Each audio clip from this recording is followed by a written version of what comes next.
This week on Jerusalem Dateline, Trump ally lays bricks in Jewish West Bank community. Does it signal a change in U.S. policy toward settlements? Plus, President Trump offers to talk with Iranian leaders. What's next? And CBN founder Pat Robertson honored as longtime friend of Zion. All this and more this week on Jerusalem Dateline.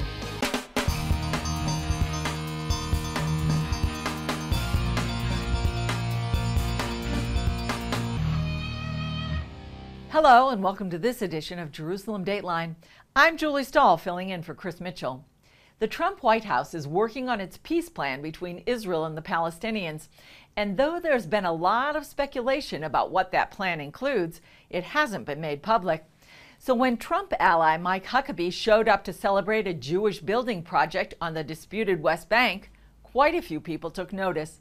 John Waggy explains from Efrat, south of Jerusalem. I'm building because, I may want to one day purchase a holiday home here in Efrat. Former Arkansas Governor Mike Huckabee is a veteran visitor to Israel, and this week he was invited to take part in a building ceremony in Efrat, capital of Judea, one of the largest clusters of Jewish communities in what the world calls the West Bank. To much of the world, this Jewish neighborhood under construction in Efrat is just another West Bank settlement and a target to be boycotted. But for the thousands of Jews who live here, this is the heart of Judea, very much a part of biblical Israel. As he put down some mortar on one of the 900 new homes in Efrat, Huckabee made the case that what's being built here is a bridge for peace. Every day, 1,300 Palestinian workers come to job sites here. They earn money for their families. And they don't just earn pocket change, they earn significantly better money than they would anywhere else. Efrat is located south of Jerusalem and north of the Arab city of Hebron, where Abraham, Isaac, and Jacob are buried. Efrat's mayor, Oded Ravivi, thanked President Trump for his support of Israel and invited him to come and see for himself how Jews and Arabs live together in Judea and Samaria, despite the global boycott, divestment, and sanctions movement. One visit here tells you the essence of the Jewish people, the essence of the Jewish history, the essence of the importance of the Jewish people building their lives here. Before he left Efrat, a reporter asked Huckabee how his faith shaped his views on the West Bank, the land promised to Israel in the Bible. I'm a Christian, so I'm not a Jew. But I also believe that if those promises which were made to the Jewish people are no longer valid, then why would I believe any promise that I would believe God would make to me would be valid? John Waggy, CBN News, Efrat. Turning north toward Syria, Israel said it killed 7 terrorists armed with automatic weapons and explosive belts just 650 feet from the Israeli security fence on the Golan Heights. The IDF released this footage of the 7 as it was tracking them, and the IDF searches of the area the next day. The army believes the terrorists were part of an ISIS group routed by Syria and were on their way to carry out an attack against Israel. Earlier, Syria said it had completely ousted ISIS rebels from the Syrian Golan Heights, but civilians there fear a massacre by President Bashar Assad's forces. Assad now controls the Golan border with Israel for the first time in 7 years. And as fighting raged in the southern town of Dara, there are reports Israel has asked Russia to prevent the slaughter of Assad's opponents. Israel evacuated hundreds of White Helmet humanitarian workers and their families earlier this month, but hundreds more were left behind. One worker told reporters, "Our fate is worse than that of army defectors." With the first U.S. sanctions against Iran in place, the economy in Iran has already been hit. That's caused growing fears of prolonged economic suffering. More sanctions covering other types of commerce, including oil purchases, takes effect on November 4th. CBN's George Thomas has more. Iran's economy is in a free fall, and pressure on average citizens to make ends meet is growing by the day. Iran at the moment is in a difficult condition, especially economic conditions. Thousands of protesters angry about soaring inflation and skyrocketing prices took to the streets of Isfahan in central Iran on Tuesday, chanting, "Where is our money? Shame on you," and "Death to high prices." Its currency is collapsing quite rapidly. Internal dissent is growing. Nearly 40 years after the Islamic uprising, many in Iran and in the West say the regime's campaign to spread its revolutionary version of Islam has yielded only heartache and suffering. The 40 years of fruit from the revolution has been bitter. 40 years of kleptocracy. 40 years of the people's wealth squandered on supporting terrorism. 40 years of ordinary Iranians thrown in jail for peaceful expression of their rights. Months after the U.S. withdrew from the nuclear deal, Iran is about to get hit with even more crippling sanctions, further damaging the economy and exerting more pressure on the regime. It was the Obama policies that emboldened the Iranians to finance terror. Trump, by placing new sanctions and reversing the nuclear deal, has made it so that the Iranian economy is in big trouble. And the Iranian people are protesting, saying, why are you giving our money to the Palestinians when we are in economic desperate straits at home? And this could bring about the downfall of the regime, which would be good for the Iranians and good for the world. President Trump on Monday said he'd meet with Iranian President Hassan Rouhani anytime if the Iranian leader was willing. Iranian officials are trying to find out what President Trump's real motive is and to learn whether he is really seeking a deal or if his administration has rented out its foreign policy to a few countries to create chaos, instability, and economic collapse in Iran. In the meantime, Washington and Jerusalem are using the crisis to appeal directly to the Iranian people to stand up to the regime. While it is ultimately up to the Iranian people to determine the direction of their country, the United States, in the spirit of our own freedoms, will support the long-ignored voice of the Iranian people. Our hope is that ultimately the regime will make meaningful changes in its behavior, both inside of Iran and globally. George Thomas, CBN News. Turkey is another Middle East player in a standoff with the U.S. It's over the fate of arrested U.S. pastor Brunson, held on charges of espionage. Middle East expert Robert Spencer spoke with CBN's senior international correspondent Gary Lane about the situation in Turkey. Let's talk about Erdogan. He says the U.S. risks losing a sincere partner if it imposes sanctions because he won't free Pastor Brunson, of course. He says Turkey will explore options. So how sincere is Erdogan, and what are these options he's talking about? He hasn't been a sincere partner in years. He's been working to re-Islamize Turkey. It's very clear, as many of his opponents on all sides of the political spectrum have charged, that he wants to restore the Ottoman Caliphate. He has declared that the lands that once belonged to the Ottoman Caliphate, such as the whole Eastern Mediterranean area, North Africa, Greece, they all belong by right to Turkey. And it seems as if he ultimately wants to undertake military adventurism to get them back. The Turks are constantly harassing Greek planes and ships in the Aegean. And so this is supposed to be a NATO ally, a NATO partner. He has not been that for many years. He was buying ISIS oil when ISIS was in control of 60 Iraqi oil wells. And so for him to say now, in connection with Pastor Brunson, that we're risking losing a reliable ally is plain deception. Turkey has not been an ally for a long time. Let's look a little bit more at that on concerning ISIS. Now, I know from my time in the Middle East, many people have said that he's been a staunch supporter of ISIS for a long time. So how extensive has his support been for ISIS? Is he still supporting the group? Well, ISIS, of course, has lost most of its territory in Iraq and Syria. And so while, yes, he still supports the group, it's not as important as it used to be when ISIS controlled a territory larger than Great Britain. But yes, he did support them, and this is because ISIS was fighting against Assad and the Kurds. And it seemed to be that Erdogan was working for the long term. What he wanted to do was have ISIS take out Assad and the Kurds, and then he could incorporate ISIS into a renewed Turkish caliphate. Seems like he really has a longing to control that northern part of Syria. Oh, yes. Is ISIS making a comeback? And what about Al-Qaeda? It's certainly not gone altogether, but it's substantially weakened. I don't think that it's in a position to recover the territory that it once controlled. But certainly it's not gone. We shouldn't think that the job is completely done there by any means. Are they a threat, or is al-Qaeda still the greater threat?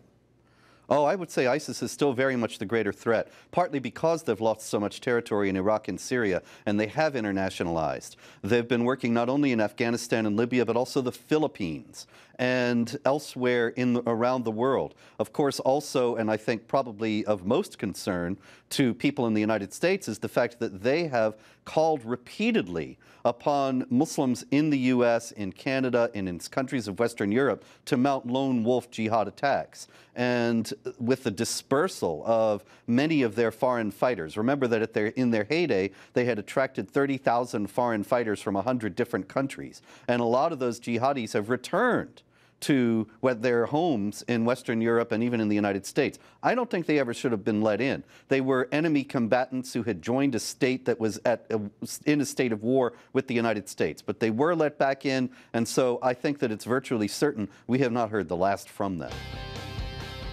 Up next, CBN founder Pat Robertson is honored with an award also given to President Trump as a special friend of Zion.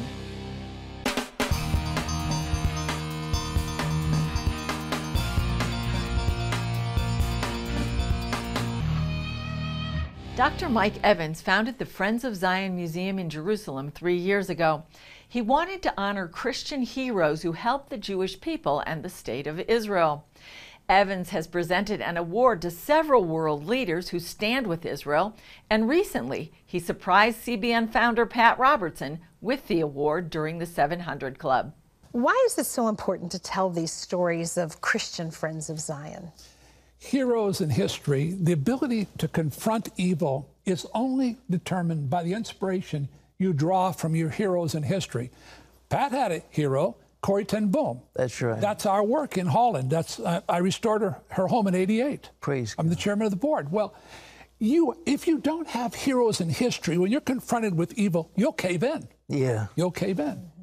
The Friends of Zion Museum has given a special award to past presidents, to current president, yes, to other great heads of state. Tell us about that award. Well, let's see the award. You have it here. I do. I want to see it. The award, this award was commissioned by the 9th president of Israel, Shimon Peres, and it's to celebrate Christian leaders who are defenders of the Jewish people. The menorah, God Almighty commissioned the menorah.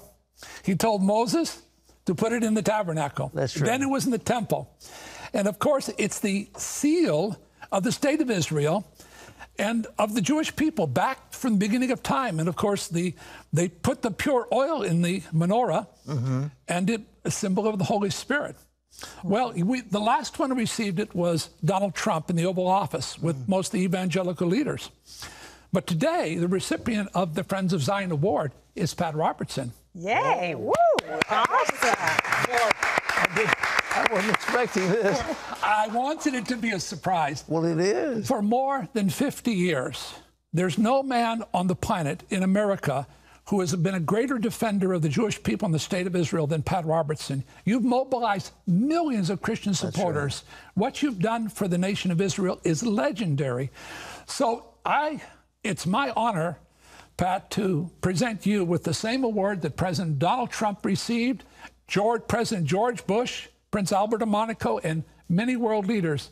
God bless you, my brother. Mike, this is a great, that's a menorah. Gorgeous. That is incredible. Yes. Well, Mike, I'm so honored to receive this. This is a great thrill for me. Thank you. To the president, I said, and the vice president was there, and Ivanka and Jared, and I said, you know, it's a symbol of divine inspiration and light. Yeah. And I believe with all my heart, Pat, that when you began this ministry, you made a commitment to bless the Jewish people in the nation of Israel. Right. And that's why I believe God's blessed CBN so greatly. Without question. Yeah. Without question. And, you know, I swore whatever happened in the world, however unpopular it would be, that we would stand with Israel, come what may. And God has honored that. Yes, he has. Yeah.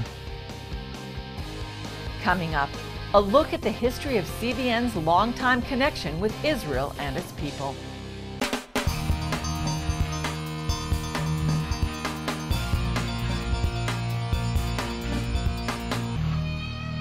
CBN has long dedicated itself to supporting Israel.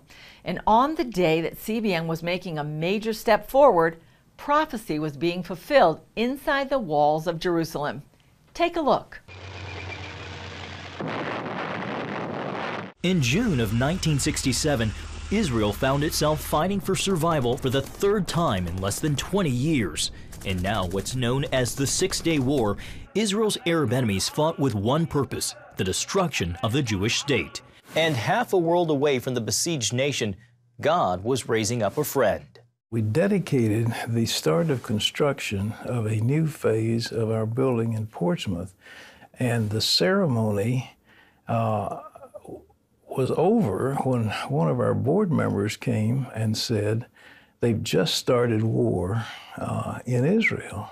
Something just responded within me. I knew this had enormous significance, that we at CBN were linked with Israel, and that this had to do with the last time. It had to do with the fulfillment of the prophecy that Jesus made when he said, Jerusalem will be trodden underfoot of the Gentiles until the times of the Gentiles be fulfilled. This was the war that liberated East Jerusalem. The peace did not last, however. In 1973, Egypt and Syria attacked again, this time on Yom Kippur, Israel's holiest day of the year. An unprepared Israel almost lost that war, and the high casualty rate left many in the country disillusioned. A 1974 CBN special brought a message of hope to a war-weary nation. It became so obvious to every one of us in this country that the threat was to the very existence of the newly born Jewish state. Here was the general, actually, under Moshe Dayan, who had captured Jerusalem. Now he'd become prime minister. But I had a sense that Israel was so alone. There was a sadness in his voice. He asked America to be strong. And at that point, I made a vow that whatever happened, however unpopular it would be, that we and those associated with us would stand with Israel, that we would be the friend of Israel, regardless.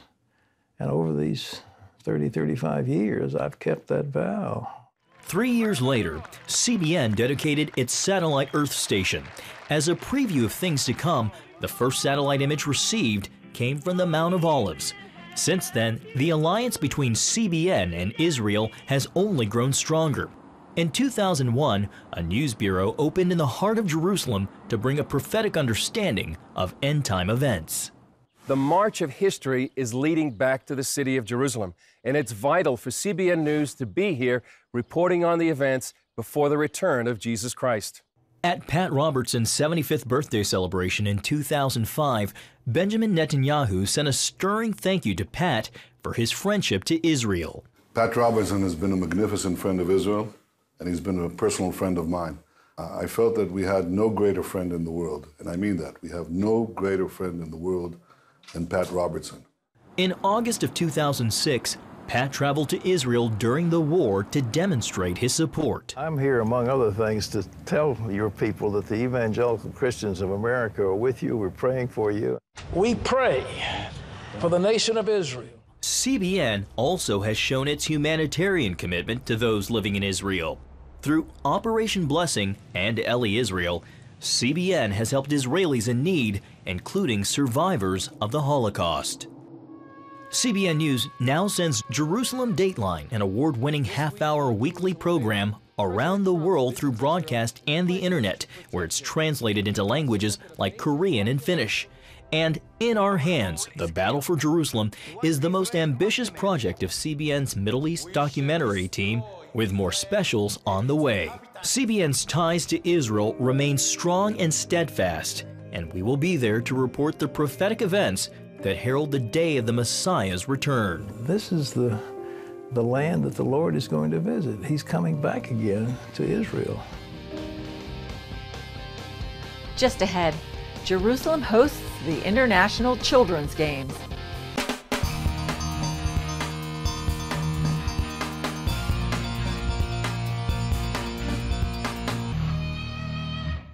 The Jerusalem municipality hosted the largest children's sporting event in the world this summer. Here's a look at what you can find on our social media platforms.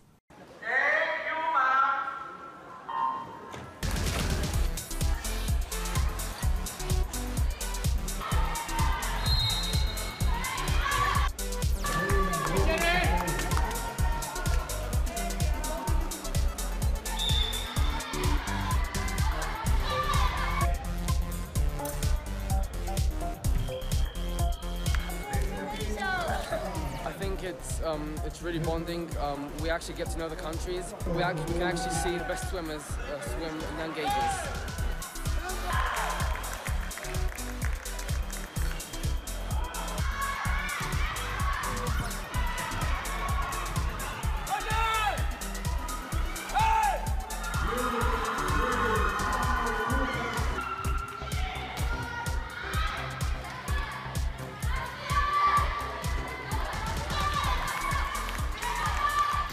That's all for this edition.